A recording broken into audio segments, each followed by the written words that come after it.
Good morning, friends. Do you remember those drawer pulls that I was throwing off the hump a little while ago? Well, I finally had a chance to glaze them, and I have recently figured out that they make excellent test tiles because once they're done, I can just screw them to a board and label what they are underneath, except for that one. That one melted and fused to the cookie that I put in underneath it, but I'm so happy with the way that these turned out.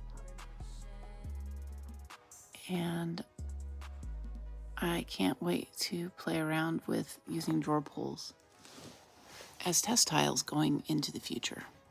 They don't take up a lot of space and they cover a lot of different surfaces.